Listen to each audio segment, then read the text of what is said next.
One of the biggest travel myths is like clearing your cookies in your browser to find cheaper flights. The truth is that flight deals can happen at any time. Tuesday at 2 a.m., sure, there could be cheap flights, but really they can pop up at any moment, at any time. Black Friday isn't the best day to book cheap flights. It's just really being proactive about where you're going to go well ahead of time, be monitoring flight pricing, set up Google Flights price alerts, and when you see prices drop, that's when you book. Welcome to the Mitlin Money Mindset. This is a podcast that's all about getting your mind right when it comes to all things money. In every episode, we go deep with engaging guests who provide tangible takeaways and a whole lot of joy along the way. I hope you enjoy these conversations as much as I enjoyed having them. Let's dive into today's show.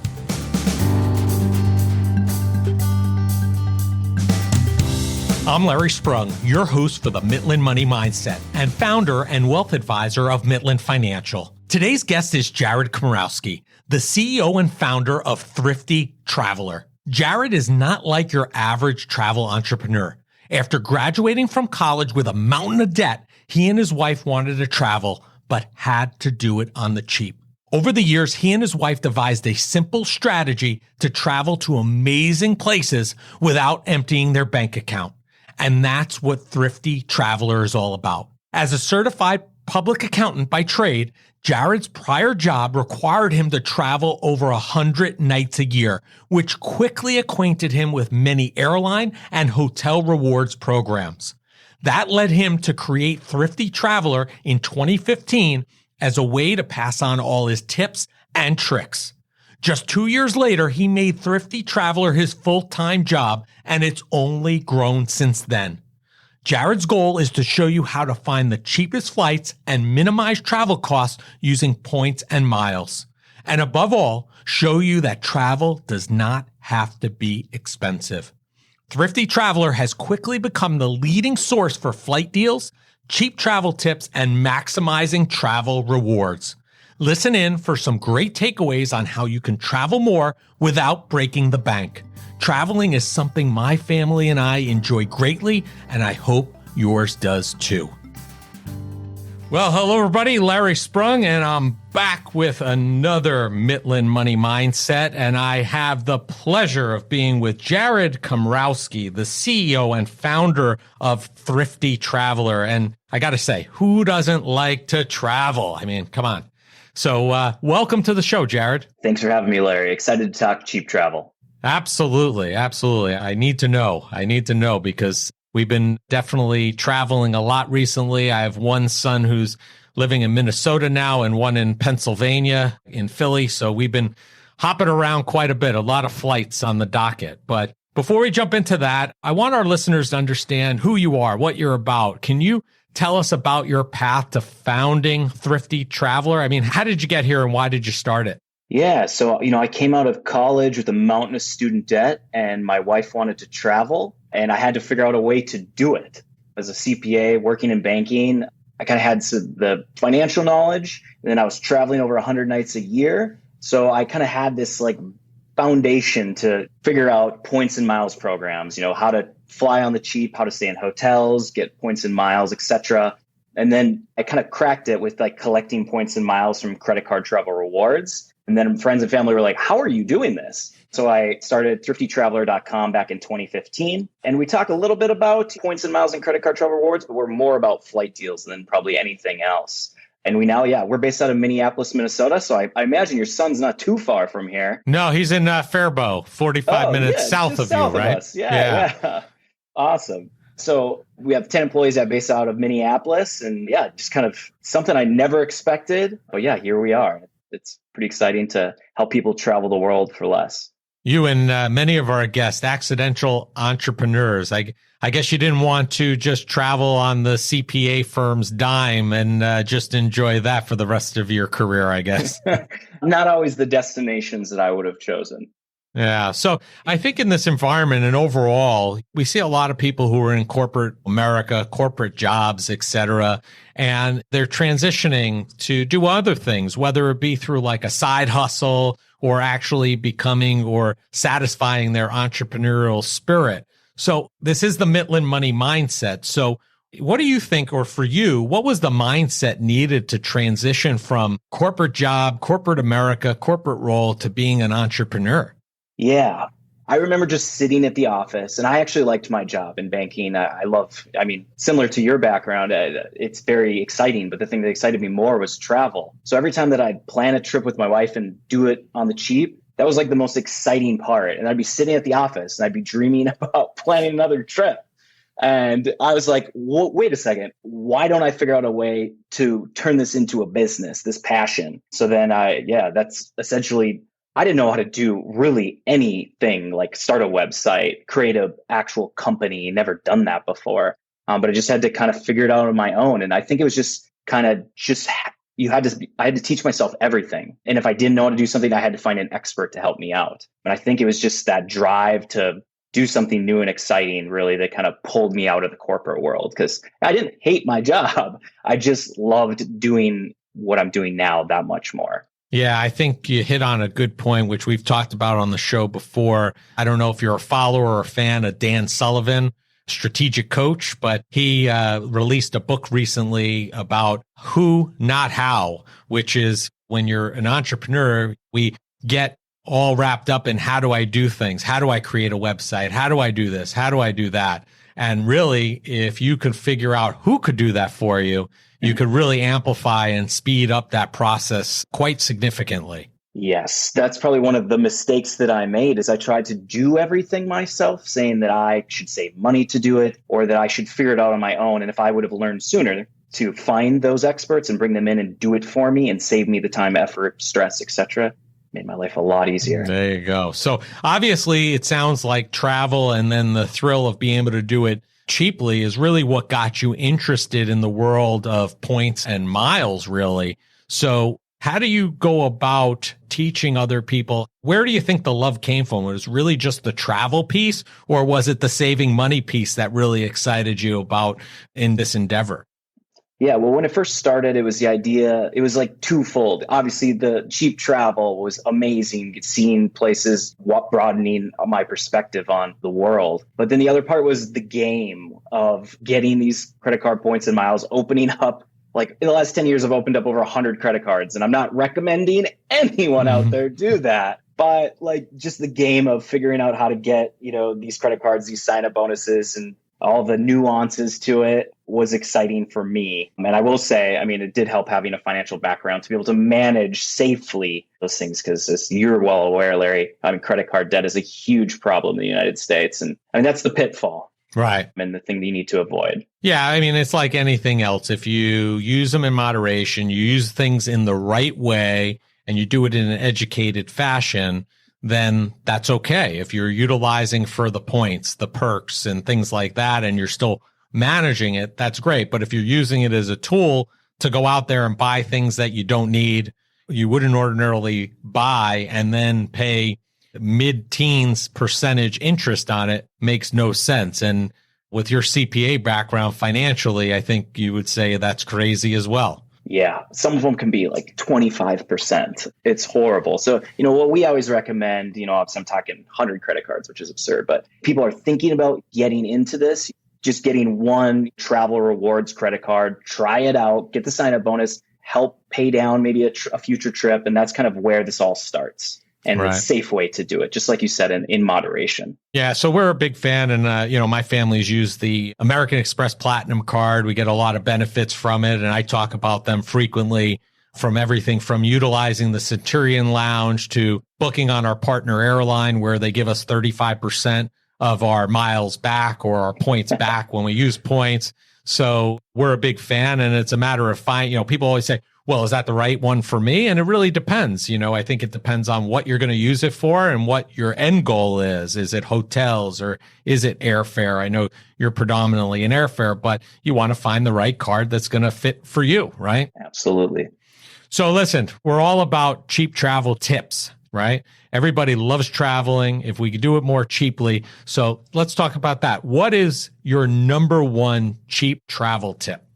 So the first thing you can do, and this is super simple, when you first start looking for a flight and, you hop on, maybe you're used to using maybe Priceline, Kayak, Skyscanner, whatever tool you're using, just dump it and use Google Flights. Google Flights is the best tool to find cheap flights. At Thrifty Traveler, we have a flight deal subscription service. It's our bread and butter. It's the reason why we have 10 employees. And we find flight deals and send them directly to people's inboxes. And the tool we use to vet those flights to make sure they exist and to help our subscribers book them is Google Flights. So Google Flights is the answer. That's the one cheap travel tip. And if you want me to talk more about it, I'm happy to. And I promise I'm not sponsored by Google. Let's hold that for 1 second, because I would like to know more than that. But one thing that comes to mind when I hear somebody say cheap travel or cheaper travel, I think of no frills travel, no frills flights. We don't have to name airlines, so to speak, but we know who they are. There are some out there. Does cheap travel have to mean those no frills airlines and things of that, or does it not? Yeah. Oh, I should have said something right away. I don't recommend necessarily flying like Frontier or Spirit or budget airlines. I think that's when you're talking about no frills, I think that's what you mean, right, Larry? Right. Yeah. No, friends don't let friends fly Spirit. That's what we say. Okay. But I mean, you can fly Spirit and it can be a good experience. But, if you can fly Delta or American or United or some of their great international partners, that's what we recommend for sure. And yes, the answer is you can find deals on those airlines as well. And that's really the only airlines that we really find deals on. So cheap doesn't necessarily mean cheap. It doesn't have to be painful. Cheap doesn't have to be painful, we'll say. So let's talk about the Google Flights, right? Because you said that that's the number one cheap travel tip that you recommend. So tell us a little bit more about that. Yeah. So, you can literally go into Google, type in Google Flights. It'll bring up, even if you're on a mobile device or if you're on a desktop computer, it's a little bit better on a desktop, a few more features. And the best thing is if you live, so I'm in Minneapolis, let's say I just want to go to Europe in the next 6 months, you can type in MSP for our airport code, and then you can type in Europe, and it'll bring up the whole map of Europe, and it'll show you the cheapest fares in the next 6 months. That's if you're really flexible. Of course, you can do specific dates, and if you do specific dates, you can quickly go through the 11-month booking calendar, and it'll identify the cheapest dates in green. So there's really no other service that can that quickly find you the cheapest dates. Instead, you're going, normal, you're like, oh, does this date work? You're like, oh, it's super expensive after it takes 30 seconds to load. Or Google Flights, within seconds, you can go through almost a full calendar year and find cheap flights. And that's why we love it. Wow. So you don't have to go from airline to airline checking it out or going to one of the consolidators and seeing that's really the spot to go. The beauty in it is the simplicity. And one thing I'll add is you don't book through a third party. You book directly through the airline. So directly through American or Delta or whoever, which makes it so much easier, especially in these complicated travel times. If you got to pick up the phone, all you got to deal with is the airline. Right. Yeah. Picking up the phone, to wait several hours is crazy. Yes. But that seems like what's the normal these days when it comes to travel. It is definitely the norm, and it's getting better, albeit very slowly. Yeah.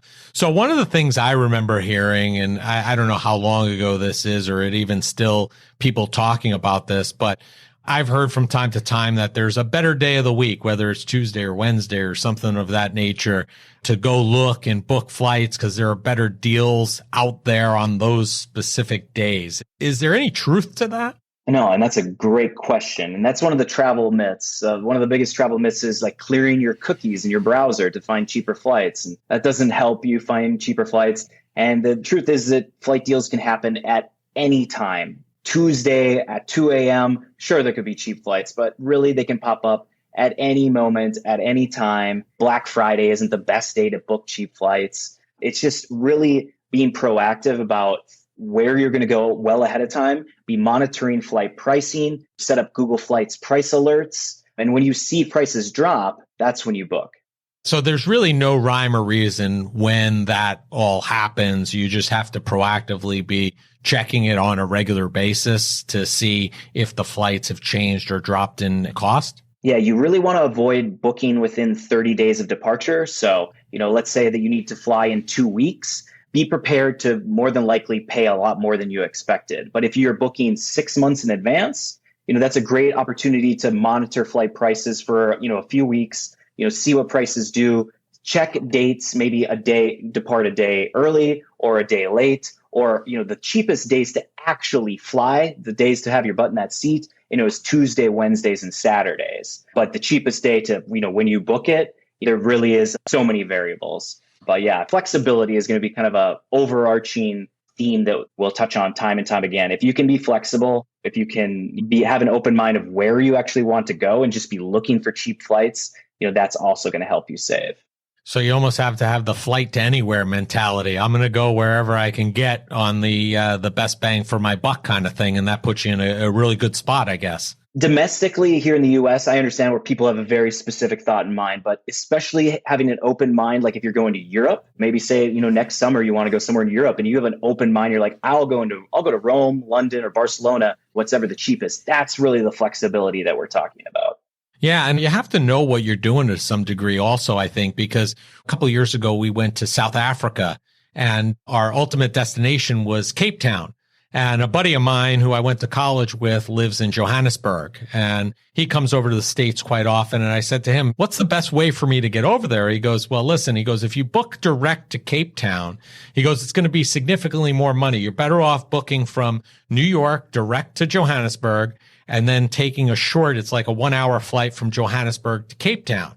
And we couldn't believe it. It saved us somewhere in the neighborhood of like $600, $700, $800 a ticket to do it that route rather than direct to Cape Town. That was a huge money saving opportunity. And we ended up in the same spot, really not much more of a time commitment at all. It was a matter of just landing and then getting right on another flight because those flights really run very frequently from Johannesburg to Cape Town.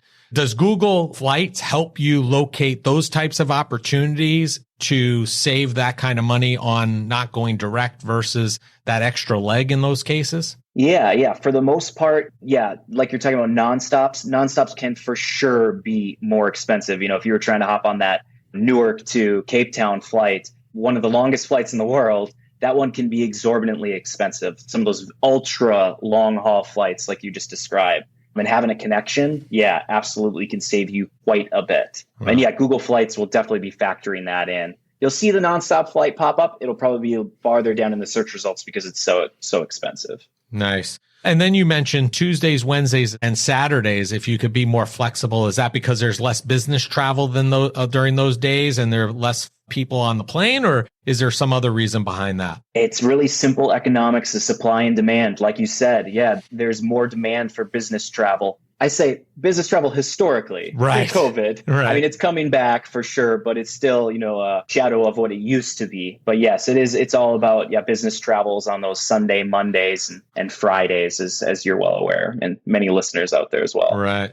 And now you said clearing cookies, which is something that I heard about, and going in a incognito mode so they don't know where you are, or if you've Googled this before. What you just said is that does not necessarily work. So if I go on my mobile device through one login on Google and I go through my desktop on another login, let's say, I'm going to end up getting the same flights, assuming I do it simultaneously in the same moment. Now, I could go an hour later and they're going to look quite different because that just may mean that the airline made some changes. Am I understanding that correct? That is exactly correct. There's just the insane variability of airline flight pricing. So people, will do that. They'll go an hour or 6 hours in between searching and they'll be like, oh no, they're on to me, that I'm searching. And they've jacked up the price or, whatever. So then people in their minds, they're like, oh my God, I need to clear my cookies. This is the answer. And the truth is, if you're using Google Flights, you will see prices change quite a bit. But for Thrifty Traveler, we find flight deals and we notify people about them, tens of thousands of subscribers. If every single time we searched a route, it changed price, we could never help people find deals. Right. That's probably the simplest way to explain it. So use Google Flights. You'll never have to worry about cookies. Yeah, it's great. Literally last night, my wife was booking a flight. I don't even remember where. And she had an issue with the booking and she called American Express Platinum to have a conversation with them. And they were closed. The area we needed to speak to was closed. So she asked for a manager. And I'm like, just hang up, call tomorrow. And she's like, listen, if I call tomorrow, the flight's going to be more expensive because as we're getting closer, they're going up. And they have been. And she was happy. She finally got somebody on the phone and they were able to get what she needed done. And we got the flight at the price that they showed her. But in recent times, every time she logs in, it seems like the next day the flights are going up, not in the other direction recently. Within 30 days, that's what we always say, based on what we see, that's when the price really starts getting ratcheted up before departure. So book out as far as you can. And I know that's tough sometimes. It's an interesting business model they have, the airlines, I tell you. They're getting dang good at it, that's for sure. Yeah. I know that our listeners are going to be interested. Is there one method, whether it's credit card or loyalty partnership, that will yield you the best results for either travel, conversion, hotel, things of that nature? Is there one preeminent one out there? And as we touched on a little bit earlier, it depends on what you purchase and kind of your travel patterns. But I will say some of the great programs, obviously you already mentioned, Amex's membership rewards program with the Amex Platinum, Amex Gold card. Another very popular one is the Chase family of Sapphire cards, like the Sapphire Preferred or Reserve, great beginner cards. And then, Citi's got their own cards. And probably one of the ones that's really, really easy and works well is the Capital One Venture card, where essentially you get points. And once you book an Airbnb or a train or whatever, you can just use their purchase eraser to use your venture miles to wipe that right off of your statement, which nothing gets easier than that. So these kind of 3 programs or 4 programs, I guess I just mentioned, are what we call, kind of like flexible currencies, where you can use it for a lot of different things. Instead of only earning Hyatt points from a Chase Hyatt card where you're stuck doing one thing, or a Citi American Airlines card where you can only fly American. If you're flexible with these currencies and you can use them for different things, whether it's booking a flight or transferring to a hotel program, that's really, I think, one of the best things that's been invented in the last decade. I agree. You got to find the right fit. So I have a question for you about points and whatnot. Are you one of these folks that keeps like this spreadsheet of where you're going to get the best options, like from your points and how to use them properly? Or are you one of those folks? Yeah, I'm a bit of a psycho. Okay. All right. I love some of the message boards on the social media about how people keep these very intense spreadsheets. I'm not that complicated. I just use it on what I need to use it on and hope for the best, I guess, to some degree. I'm probably losing some benefit, but it's layers of the onion. Like you're getting a lot of benefits, it sounds like, from your Amex Platinum card or your Business Platinum card. And that works for you. If you want to get a little bit more, but spend a lot more time, that's when you peel back another layer of the onion. And you might be able to get incremental savings, but it's not maybe worth your time. So it might be an add-on you might want to add to Thrifty Traveler. I don't know. But so tell us a little bit about, I guess, I know you have Thrifty Traveler Premium. So maybe you could tell us a little bit about that and how that differentiates from just the regular, normal Thrifty Traveler, if you will. Yeah. So Thrifty Traveler Premium is definitely our bread and butter product, the one that I'm most excited about. I mean, it's just an email subscription service for flight deals. And we find flight deals from 175 US and Canadian departure cities. So whether New York is your airport or Lubbock, Texas, or Fargo, North Dakota, tiny airports, we find flight deals, actually a lot, even from small towns, you'd be surprised. And we send those notifications directly to your email inbox for domestic and international flight deals. And we charge $49 a year for that. So not a whole lot of money. And you're typically going to get quite a few, probably a handful of flight deals a week, even if you choose, a small airport. Wow.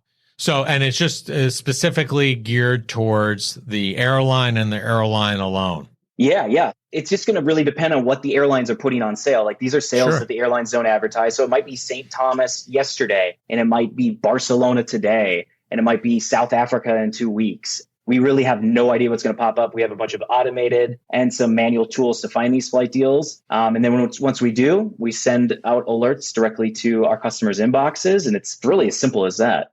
That's a great tool. Yeah. I mean, again, going back, we were booking some travel. This might have been a different flight, but we have to go to South Bend, Indiana. One of my boys is playing at Notre Dame, so we're going to go out and see him.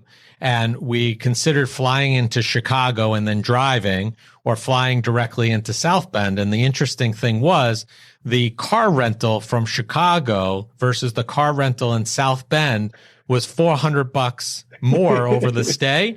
And the flight was only like an extra $250. So we're like, why am I going to drive 2 hours from Chicago to South Bend when I could save more money just on the car rental? It was almost, enough of a savings to make it worthwhile. But I guess we look at those things and other people should, I guess. That's another avenue that you kind of look at the total cost of getting there and actually getting to where you want to be as well. Yeah, that is like a very important thing that a lot of people breeze right over. They're like, what'll get me there the fastest? I mean, they just don't weigh these different options of obviously time is important, but if you can save significant amount of money on a rental car, regardless of what you're doing, I mean, those are the things you got to at least check out and kind of don't just book it as one giant packet, piece everything out and price it out. And it's not fun, but saves a lot of money. And going back to what you said, if you're flexible, you have a lot more options, right? Flexibility is key with travel. So one of the things we've touched on a couple of times in our conversation is the pandemic, right?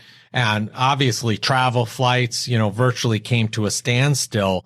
How has the pandemic impacted your business, and how have you as an entrepreneur dealt with those challenges? Yeah, great question. Well, travel business, we had our biggest year ever last year, somehow in 2020, and 2021 is even bigger. So we mastered the pivot.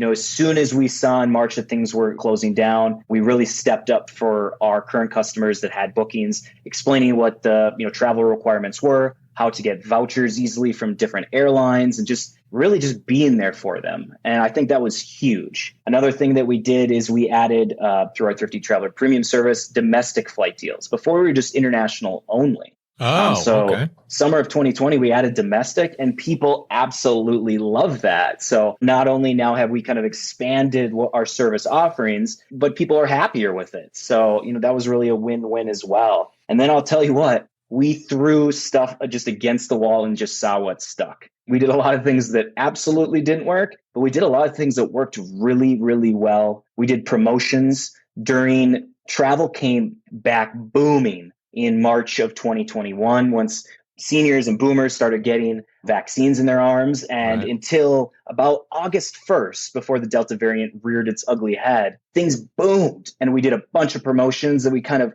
in hindsight, it looks very well timed, but it was completely random. But, we were able to blow up our business. We grew 90% from March through August of this year, which is crazy. So, when they talk about pent up travel demand, yeah, there was a lot of pent up travel demand, and things have really been pretty quiet since August 1st. But, that's just kind of the wild ride we've been on. And we're just always trying to think of how can we change what we're doing or improve, or go back to how can we work on things while it's a little bit quiet to give some benefits long term. Amazing. So my assumption is you were focused on the international travel because there's a lot more margin or a lot more discount there that you could kind of search for and find than the domestic, right? Yeah, you get this. I mean, I can help somebody save $1,000 on a flight to Cape Town, but I can only probably help you save $250 to $300 on a domestic flight, maybe. Right. Which is still significant, but it's just not the same margin, like you said. So when would you see, I guess, if people are going to travel for the holidays and whatnot, that should start booking pretty soon if there's going to be an uptick, right? Because right now we're in October of 2021. Would that demand already entered the system, or is that going to come in the next several weeks? Yeah, it's going to really depend. And again, being as proactive as you can. I mean, the best time to start booking December holiday travel would have been in June. Right. There might be deals from certain cities on certain routes. Again, these airlines all have these revenue management departments, where United will be like, oh, we're really weak on these routes. Let's put them on sale domestically, where maybe Delta's booming and they've done really well, where things won't be on sale. It's really tough. It really We've also is. seen consolidation of some routes where they're consolidating flights, updates, where I was on one plane, now we're on a different plane because they basically took two routes and consolidated them into one even. Yeah, there's fewer options. And there is these just like strange supply and demand nuances kind of that you're alluding to there that seriously do impact price. Now, being a CPA, I have to imagine helped you with the business, helped you grow the business, and also is something that you're akin to with regard to finding deals and looking for those opportunities for savings. How has that training really helped you in those areas?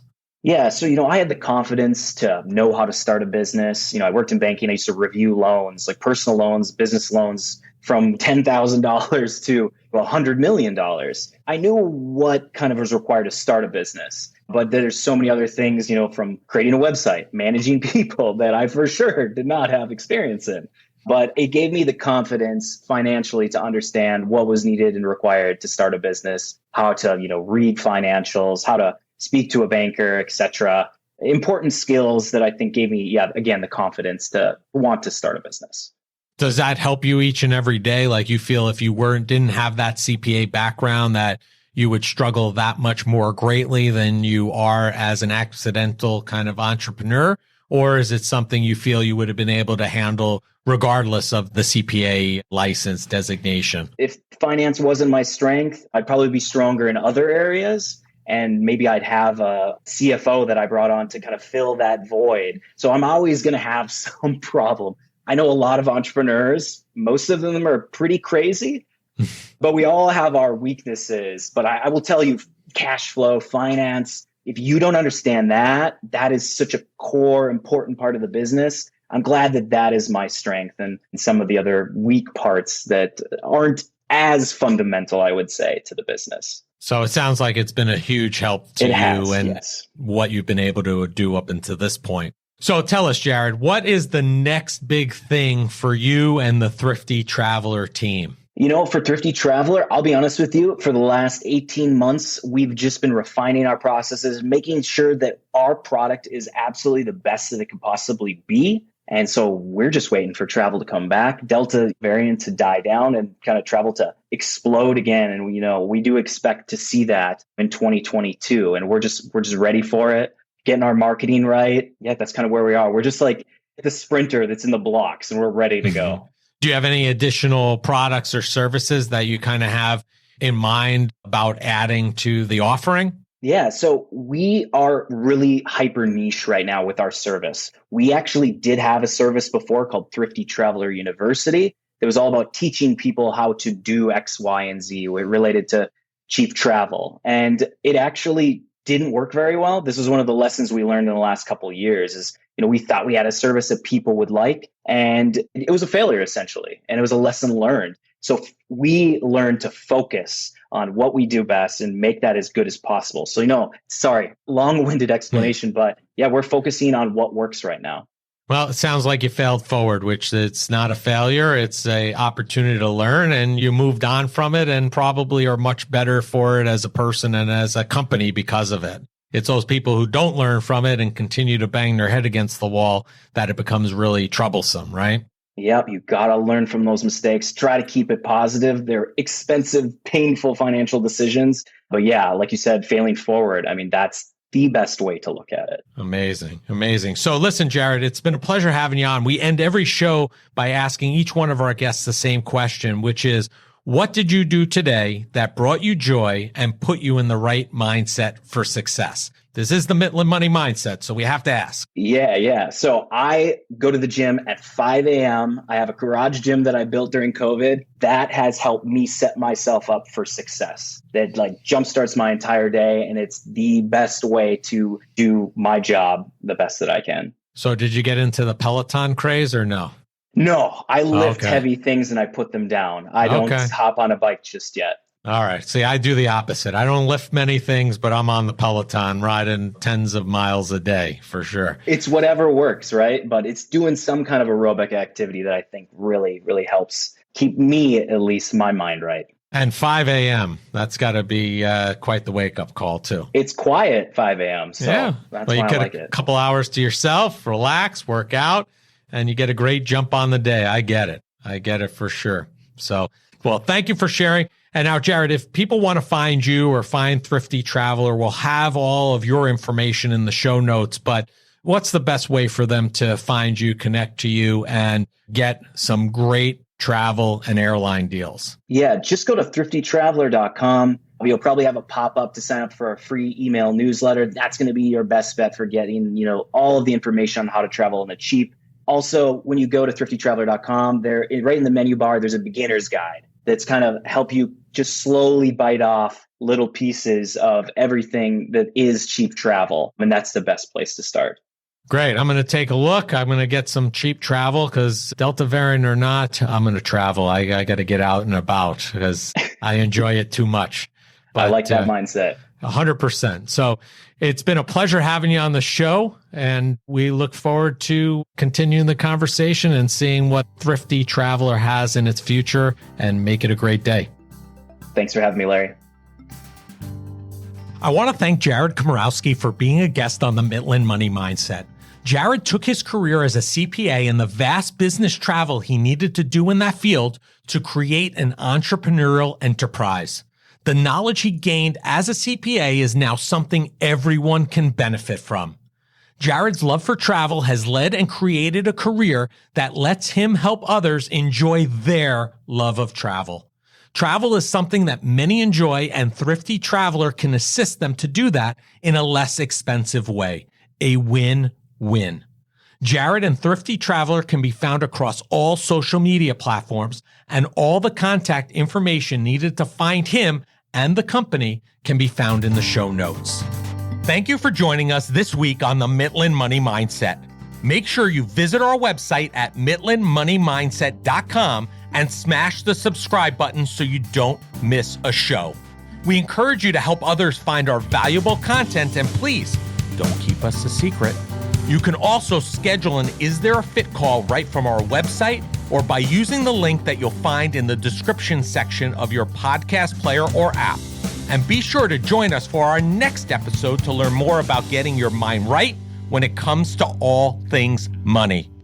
The opinions voiced in the Mitlin Money Mindset show with Lawrence Sprung are for general information only and are not intended to provide specific advice or recommendations for any individual. Past performance is no guarantee of future results. All indices are unmanaged and may not be invested into directly. Investing involves risk, including possible loss of principal. No strategy ensures success or protects against loss. To determine what may be appropriate for you, consult with your attorney, accountant, financial or tax advisor prior to investing. Investment advisory services offered through CWM LLC, an SEC-registered investment advisor. Guests on the Mitlin Money Mindset show are not affiliated with CWM LLC.